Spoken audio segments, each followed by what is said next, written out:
education. And I will not make it a long introduction, but please welcome Michael Sessa, President and CEO of PESC.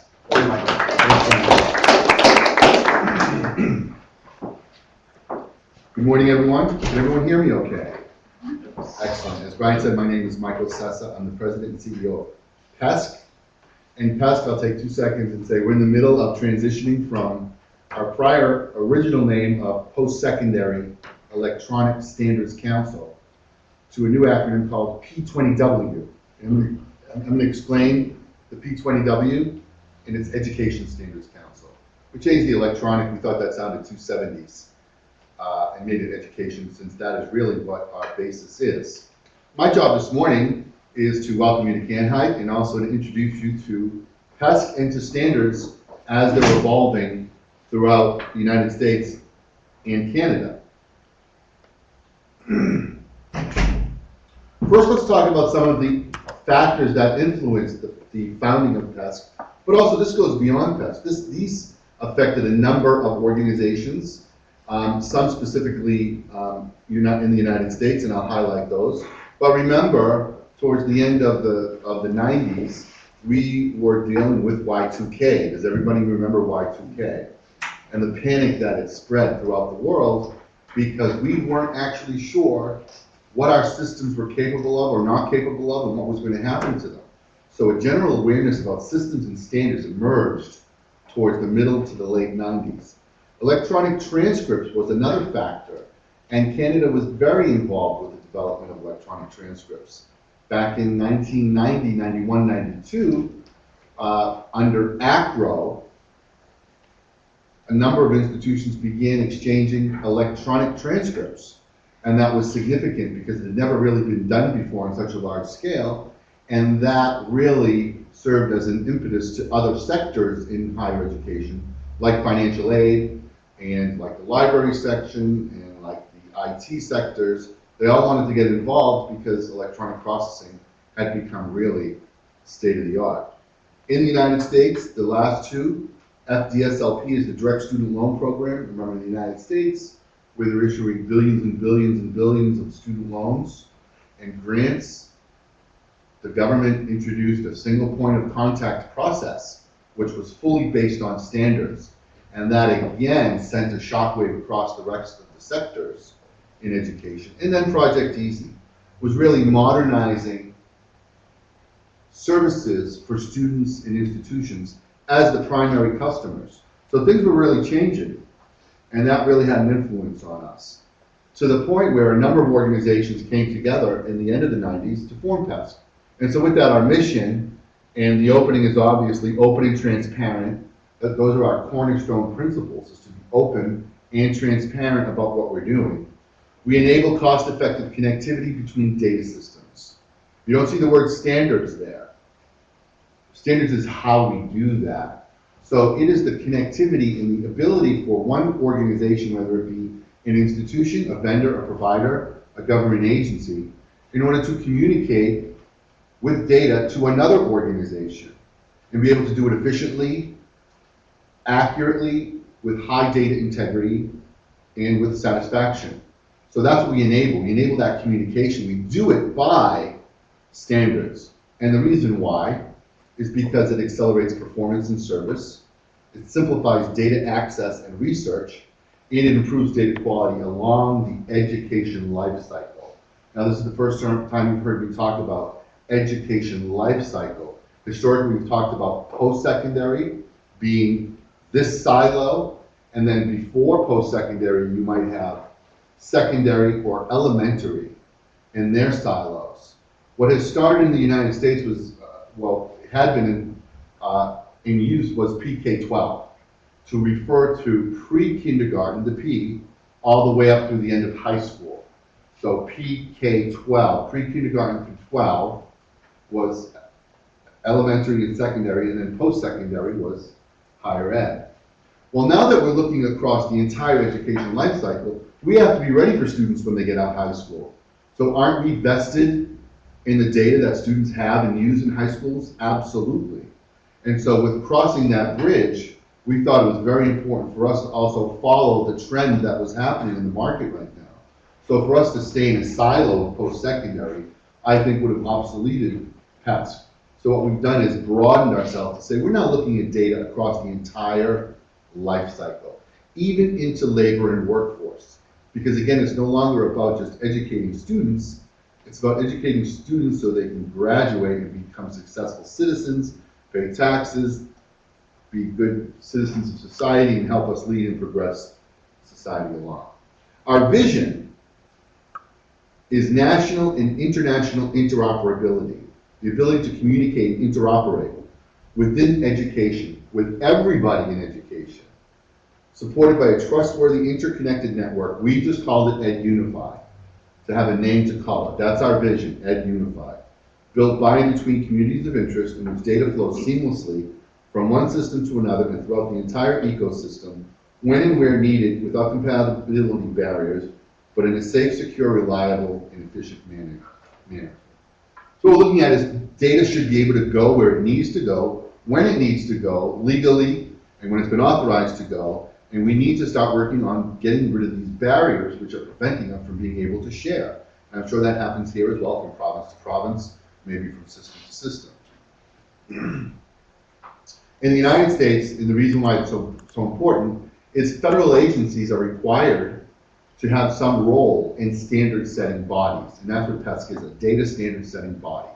Voluntary, because the standards we develop are voluntary. There's nothing mandatory about anything we do. We try to influence the market to make sure that everybody's coming together under one domain. The NTTAA, the National Technology Transfer and Advancement Act of 1995, was a landmark in requiring all federal agencies to participate in a standard setting body. OMB came around in 1998 and said, well, now let's clarify exactly what that means. Specifically in higher ed, the Higher Education Act of 1965 specifically directs the Secretary of Education and the COO of FSA to encourage and participate in standard setting bodies. Now, we know the language isn't as forceful, encourage to participate. There's nothing in here that will ever say, no government agency will ever say, you must work with this organization. That just won't happen. But this is pretty much the indicator that if you participate in PESC and you're a federal agency, you've satisfied all the requirements that you have or that have been placed on you by the United States Congress. Our community outreach, how do we do things? We have our PESC approved standards, and those are what we do with standards is we form work groups from our membership. So whether it's Ontario's University Application Center or Ontario's College Application Service, representatives, both our members of PESC, representatives from both organizations, and many of our other membership will come together to form an ad hoc work group, figure out what needs to be in a national and international standard, and then propose it to the membership. And then we go through a very specific process where there's voting and there's ratification and a 30-day public comment period. Because what we're interested in is the best standard at the end of the day. And the best standard has to be the one that's usable by you. And if you comment and say this would be usable if you did X, Y, and Z, then we want to know that because we want you to use it. Again, these are our current work groups. So we have a work group working on e-portfolios, course inventory, recruitment and enrollment, and student loan data reporting. And our work groups come up as the membership wants. So if someone wants to work on a specific sector or transaction, we'll build momentum and we'll form that work group. We have two task forces, and task forces are different as they are studying processes. A standard may or may not come out of it, but they're studying to determine what the feasibility of using standards or migrating one process to another would be and what the benefits are. So with authentication is based on standards.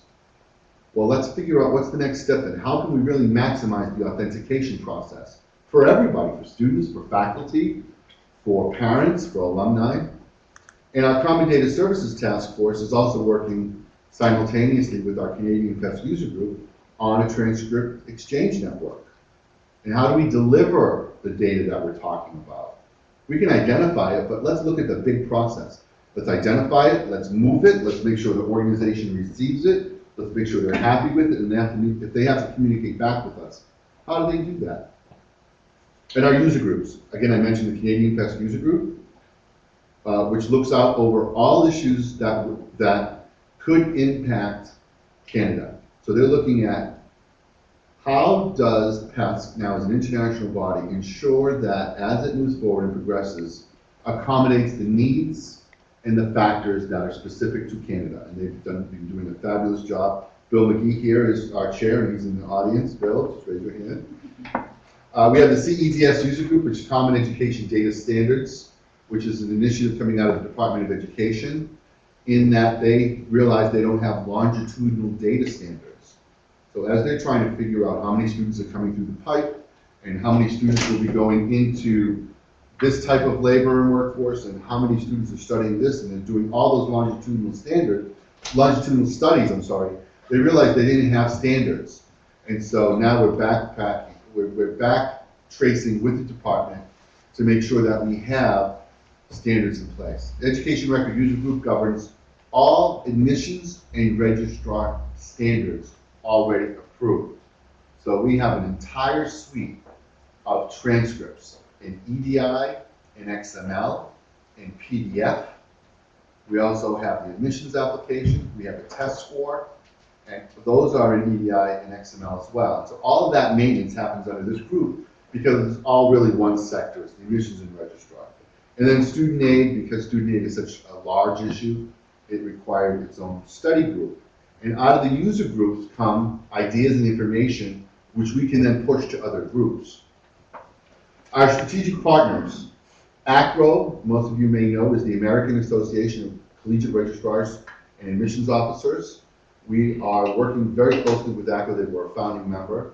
You might be familiar with ARUC, which is the Association of Registrars of Universities and Colleges of Canada, which we just signed an MOU with. So we're doing a building relationship with ARUC because as Canada uses the standards and begins to influence PESC significantly, we need to make sure that we have partnerships in place to sustain all the work that we're doing. DQC is the data quality campaign specific to the United States. And they really started pushing the need for data in the policy circles, which was really important because as we figured and learned as we were moving forward, that policy people need to be involved and engaged as well, because standards are not just for IT folks. As I said, the longitudinal standards weren't in place, and the government itself realized the importance of it. Internet 2 is an association that we are working very closely on. In fact, we're launching a project with them called COMMIT, which is the Common Identity and Trust Collaborative, whereby we're looking to see if certain students with a very limited number of institutions will use a unique student ID and carry that across their vendors so they can really do a single sign-on process. And we're looking to really test that this year in pilot and then scale it up for next year. So keep an eye on that. SHEO is the State Higher Education Executive Officers. So every state in the United States has a commission or a board of regents, and there's an executive director of that board. And SHEO is the association of those executive directors. And because in the United States, 70% of students attend public colleges and universities, now there's more privates than there are publics, but there are more students in the publics than there are in privates. Does everybody get that? So with 70% of the students going to public, it's important that we have a relationship with SHEO. And SIPA is the association that works in the PK-12 sector specifically. They work on similar types of things. They're not a standard setting body though like we are. And in the U.S. Department of Education. We are building multiple relationships because of the importance of, we don't want other groups or other institutions or other sectors or other bodies creating duplicate standards. The role about standards is we should all be coming together under one standard. It's difficult because how are you aware of what's happening if you don't come to a meeting like this or aware that there's other development? If you're in your shop and you say, we need a standard, well, you're going to build what your shop and what your organization needs. The importance is that we need to make folks aware that there are national, international initiatives going on which can help you solve these types of problems. So I'm not going to read down this list, but you can see obviously CanHITE. This is my first presentation at CanHITE, and so we are trying to build a relationship with CanHITE the same way we're trying to build a relationship with ARUC. the same way we're trying to build a relationship with, say, the Koali Foundation. Is anybody familiar with Koali? Okay. And Medbiquitous, which is a standard-setting body in healthcare. And we're finding we're having more crossover with healthcare because they're interested in the health record or the education record that might be in medical school, or as doctors need to be verified. How do you verify degrees? It's all based on standards. So Medbiquitous, and also the other one here I should have is HRXML. HRXML is another standard-setting body that works in labor and workforce. So we're also finding that as organizations are looking at the credentials of their employees, how do you verify that that person had that type of education record? Well, how do you build that education record in the first place? HRXML came to us and said, help us build this and show the experts in education.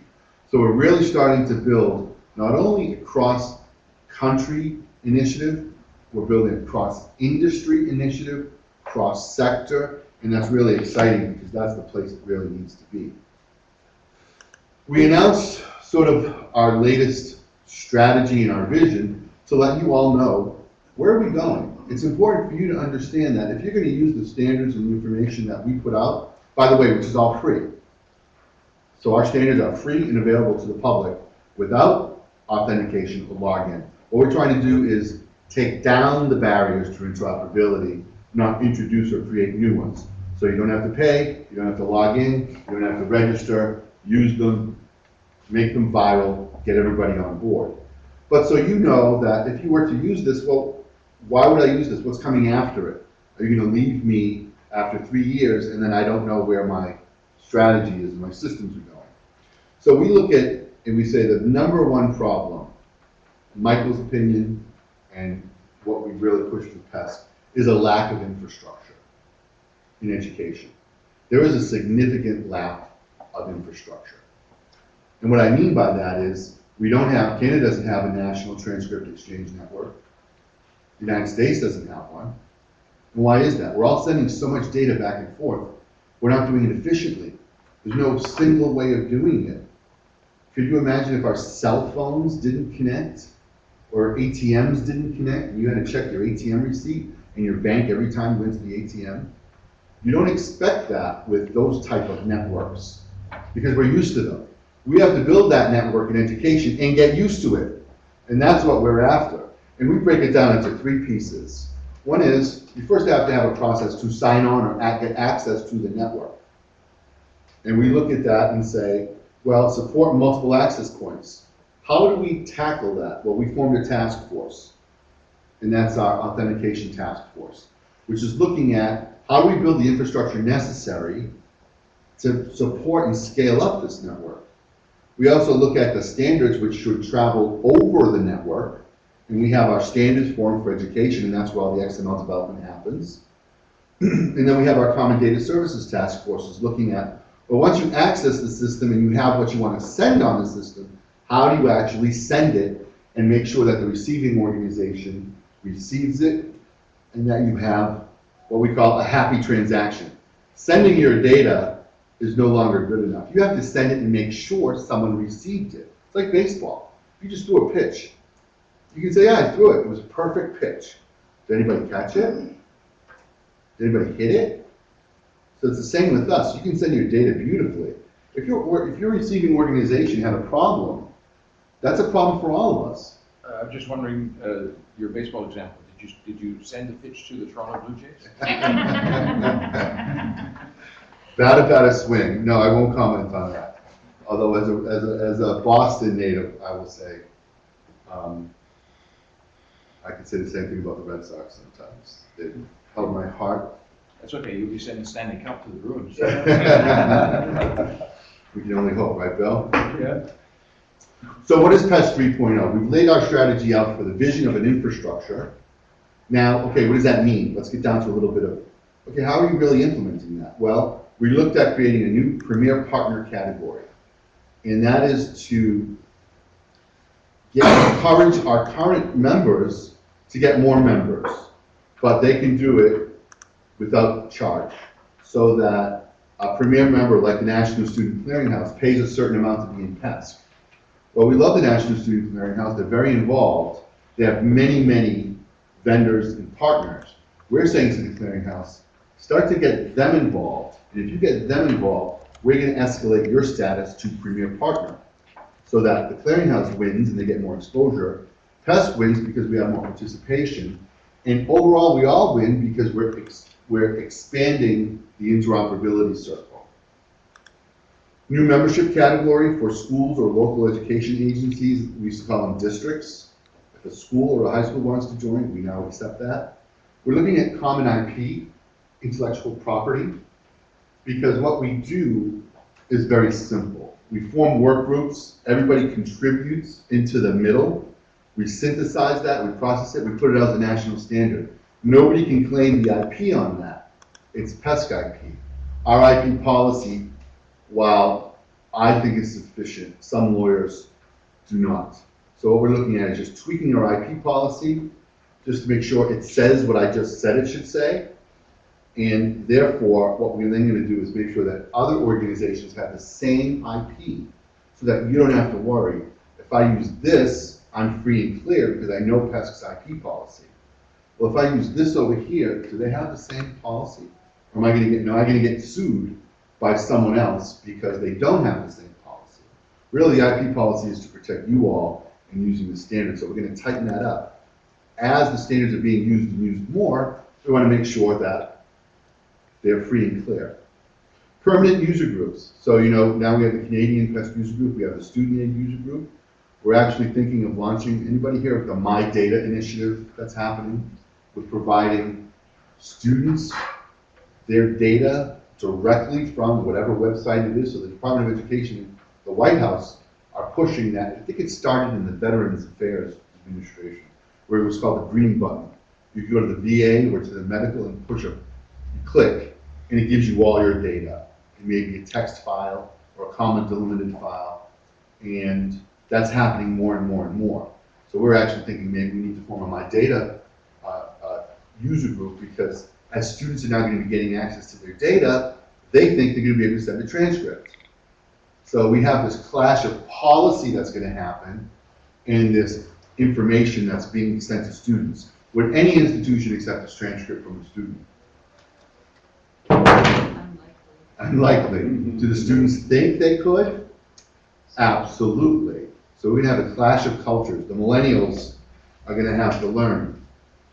Limited PESC memberships, again, to those organizations that want to participate but might not be able to, like I said with the clearinghouse. Once they come in, we just call them limited because they're coming in through another partner. They're full members, except they can't be on the board, but have rights to everything else. So we're really trying to expand the message, trying to get more people involved, more organizations involved. Expand our implementations. Look more at student aid and transcripts. Is there more we can do? And technical standardization. Our technical methodology was developed over the years in partnership with the Department of Education. Back in 2000, a lot of organizations didn't have an XML architecture and data modeling methodology. Well, we looked at the department and said, what do you have? What do we have? Let's work together. Now there's another initiative coming out of the federal government in the United States called NIEM, the National Information Exchange Model. And what they're looking to do is standardize the methodology across all federal agencies, including the Department of Education, which is obviously going to have a huge impact on us. If they move that way and require all the schools to move, then are we obsolete? So we're actually managing that relationship with them and through everything with PESC. Yes? Question before you get off the slide there. Can you go back one, please? So when you talk about the common IP, can you contrast the role of PESC with regards to someone, bodies like ANSI, OASIS, IETF and stuff, and just help characterize it? Sure. In that, Sure. Against those? Or even an ISD, right? So similar. Sure, so ANSI, American National Standards Institute, is a standard setting body, been around for years and decades, since World War II. And are under contract with NIST to be the standard setting body. Well, what ANSI said is, in order to be sustainable, you actually have to buy our standards. So when you buy them, you are then able to, whatever that agreement is with the purchasing of those standards, you are then liable under that purchase agreement, whatever it is. We do not charge So we have a different animal altogether. And so how do we ensure that our IP and the role we have with our IP can mirror that when we don't have the control that you have when you have a cash or a transaction. You're paying for it, you're agreeing to the IP when you purchase it. Well, when are you agreeing to the PESC IP? And that's what we're trying to figure out, all those issues, so that it is you automatically fall into our IP when you start to download our standards and use them. Many different, but the general basis is the same. So when you use an ANSI standard, you're protected that Oracle's not going to sue you, or IBM's not going to sue you, because ANSI has vetted those standards, and IBM and Oracle and anybody else that's contributed has contributed into the middle. And so when ANSI puts out a standard, it's the same thing. We all kind of operate the same way. Our IP policies don't synchronize well. And what we're trying to do is make them synchronize better. Does that answer your question? I think it helps illuminate some of it. I'm thinking of Oasis and W3C and the IETF and RFC's tracks, right? And so that helps paint a picture for me, and I get a better understanding. And I'll park my other questions. Thanks. Sure. Well, just general, we all kind of do the same thing. We have to make sure our IP policies reflect that, and sometimes they don't. But they can't, because if some organization is charging and one organization isn't, there are just distinct differences in the process which affect the IP policy. Are you gonna cover where your funding comes from, or did you already do that? And I missed it. Our funding comes three ways. Dues, registration fees, which barely cover the meetings, and sponsorships, which is not as much anyway. But these are the dues just to show you and illustrate. So for a one-campus college, it's $250. Not bad. For Oracle, it is $20,000. So Oracle understands by participating, they're supporting standards and they're sort of offsetting the cost for everybody else. And you can also see here that Oracle gets 4 memberships that they can give out to their best clients. So that's the premier partner. If they give out 1, they're a premier partner. If they give out 4, we love them to death because they're helping with the mission. I didn't quite follow that. Did you just point to the 4 under nonprofit for Oracle? Oh, I'm sorry, yes, I did. Down here, sorry. Oh yeah, it was in the wrong category. So Oracle would actually be 25,000 because they were over $1 billion, and they would get 5 memberships. Yes, thanks for the It was question. more the profit, nonprofit. Yeah, that's a key. Yeah. How do we support the vision from our user group perspective and from the other is again the same way. We have our user groups and our development work groups, which support the network through, when we form the work groups, they're really public-private collaborations of providers and users and stakeholders. So we just don't get a group together really fast and try to get it done. We need to make sure there's public, there's private, there's government, there's vendor, there's institution, there's 2-year, there's 4-year. We try to make sure that every type of sector is covered. A little bit about our Canadian PESC User Group. So this has just started a couple of years ago, and because the need for standards in Canada is just as great as the need for standards in the United States, this group really took off. And so the provinces that they are engaging are listed here, and the organizations that are involved, and we have monthly calls with the Canadian PESC User Group, and they've been active at our summits and meeting in person, and anybody that has questions or concerns about it can talk to Bill here, and Bill's going to do a session right after this. But it's been phenomenal. We're really happy with the work that's being done, and proud that people like what's happening and have the ability to influence the direction. This is my sum it all up slide, as I probably am coming to the end of my time, is what are we really all about? For anybody that works in technology, data is key punched in one place, and then it's sent electronically, maybe to another institution. Maybe they don't have the ability to process it electronically. They might dump it down to paper and then have someone else keep punching back into a system. And then that system is going to transport it to another system, and, well, what's happening in the world today is data is everywhere. It's being transformed, it's being exchanged, it's being shared, it's going from technology to technology. Our job is to make sure that regardless of what you all use and what we all use for technologies, whether it's EDI, PDF, XML, or web services, as that data is being moved and transformed, as that data is going from system to system to system, from the secondary system into the post-secondary system, into a labor and workforce system, how many other systems are we sharing our data with? Many, many, many. And that's okay, it's going to continue to happen. Our job is to make sure that no matter where the data goes, that it maintains its data integrity, it maintains its accuracy, that it maintains high levels of confidence, and is consistent. Because data just doesn't go from point A to point B and stay and stop. Some people talk about data at rest. I'm not really sure what that means, and I think that's a very dangerous way to explain data, because data should never be at rest. Or if it is at rest, then you have to know how long it's been at rest, and why it's at rest, and what the implications of that data being at rest are. Data is hardly ever at rest in today's world. And for us, again, from system to system, from state to state, from country to country, from province to province, maintain that consistent data. And that's how we do it with data standards.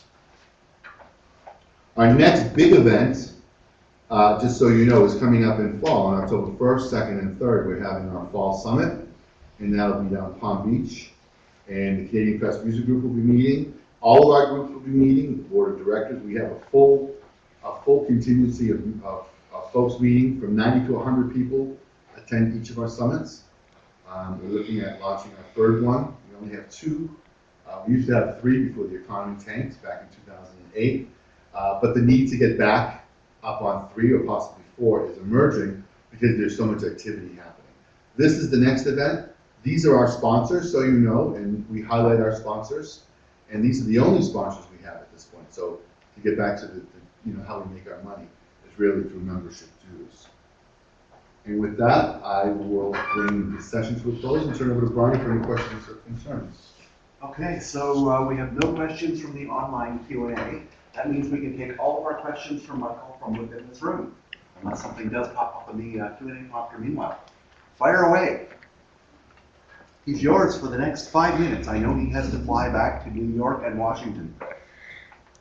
So 20 years ago, we would have had a similar discussion around things like HL7, things like POSC, the Petroleum Open Standards Council data definition.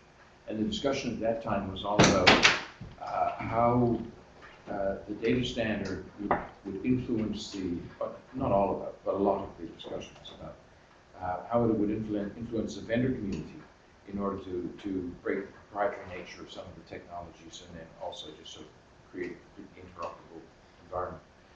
I didn't get a lot of flavor from your presentation about, in spite of the fact that the non-profit article might be there, I didn't get a lot of sense of where the engagement is with the vendor community and how they're reacting and how you are influencing them. Sure, that's a great question. I didn't put the membership list up, as I usually do, but it's just getting bigger and bigger. So you go to the PESC website and see who our members are. We only have about 90 members, but our membership is different than other associations that you might think. So ACRO is 1 member, and ACRO has 3,000 institutions which are members. Purdue University is a member. The California Community College System, with 110 colleges, is 1 member. The Clearinghouse, National Student Clearinghouse, is 1 member. Oracle is 1 member. ACE is the American ACE, the Association of College Presidents, is 1 member. It's difficult for us because as an association that deals with standards, we are not a professional association like ACRO. We don't target registrars or admissions officers. We don't target programmers or IT or architects. So what we end up finding is a lot of the times the vendors are the ones most interested in standards yet need leadership because of this competition between them. So we actually coined the term coopetition, which is cooperation among competitors for the greater common good. And we say the greater common good is student achievement. So while I might try to downplay the vendor role in PESC, the vendor role in PESC is heavy. It's heavy. We have the major transcript providers. We have the major systems providers. We used to have all the student loan providers before Congress pulled student loans from the banks in the United States. What we also try to do with our work group and our task forces is to ensure that we're promoting coopetition and collaboration. Is traditionally we have a chair and a co-chair for our work groups, development, the XML. So we'll put an institutional person up with a vendor person, so that people understand institutions and vendors are working together, and that's the leadership. And it speaks collaboration just by saying that. So some of our vendors are leading some of the major changes, like with the transcript in the United States. You know, Bill can talk more about how they're, impacting the Canadian Transcript Exchange Network. But one of the things we try to do, like you all do, is push the institutions to help push the vendors. Because the vendors will say, well, we'll only do what our institutions want. The institutions say, well, we have no say in what our vendors say. Bill, you want to add? Yeah, just in the Canadian PESC Users Group, that's been sort of one of the things we've been doing is engaging the vendor community. So far, Lucia, and the student, the K-12 vendors, you'll notice that the participants are the vendors that participate at the K-12 in terms of student information systems. And generally, the only way the vendors, it's really by that community agreement to say, you guys need to change. I know, for example, one of the discussions between us and Alberta is the secondary course code, and needing to change their system because there's a problem in terms of the Alberta version of the install, and it's really really sort of working with the vendor and saying, like, if we can get agreement, the vendor, if they see the community is in favor of this, then they're going to incorporate it. And the big question is this part of standard product, or is this another custom version? And I think really the thing is, no, this needs to be part of standard product. This is in your releases, this is not us going to the vendors asking for them for another custom. And the way some of the vendors have, in a sense, they've been able to divide and conquer in Canada. I mean, we've seen the variances between Alberta, BC, of the installs of the versions of the product. And this is part of where the implementation user groups are helping to sort of bring that voice in the country to say, vendors, you guys need to support. We're in agreement, but your products need to support these versions. And I think that's what we're trying, one of the things we're trying to do. And just to rehash one of the things Bill said is, it depends a lot on the topic.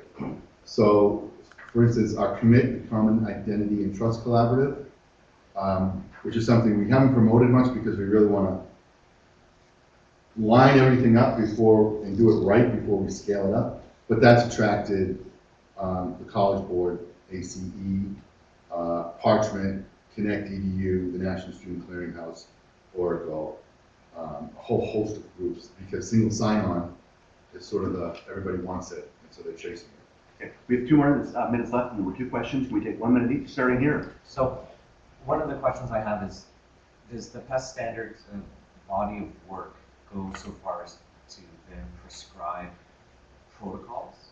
Because when you start talking about standards with regards to data models, to data interchange, to saying I'm going to have this handshake, and I'm thinking stuff like the EDI environment. So you have this definition of what a transcript is, the X25, and I'm going to have a handshake on the other side and say, yeah, I got it. So does the PESC body of work prescribe a certain protocol? Well, I will first say the EDI standards are PESC standards. So the ones you're using are PESC standards, and what we did with the XML is mirror the EDI. So if you have a request and a response and an acknowledgement and troubleshooting file with all the EDI, and we have all that with the XML.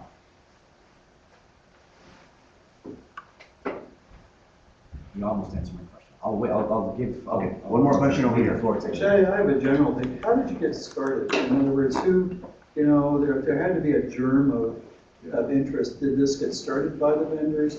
Or was it the board of regents of various, or was it the registrars, or who the heck did this? And it seems to be a polyglot type of membership, as you alluded to, where I like that. an institution can be a member, but so can a consortium. And anyway, it's a little, so how did you start, and man, how did you get to this kind of polyglot membership? In a nutshell, the full history is on the PESC website, but I will tell you, it was August 1997, Okay. where about 30 organizations came to a meeting in Washington, D.C. and said, we keep bumping into each other because we're all doing this data stuff now because of Y2K. So we're all doing this data stuff. We all think we own the data. So the presidents of some of the associations started talking, saying, well, I'm doing this, and we do it this way. And the other president was saying, well, you can't do that because we're working on a process. And so they said, okay, we are way deep in this data stuff. We need to coordinate. And so in August 1997, the 30 came together and said, Okay, so it was ground up. it was ground up and said, we need a single organization to really manage that. Okay, I'll check it out on the website. Sure. I just wanted to hear the genesis. And a big thank you for Michael. Thank you.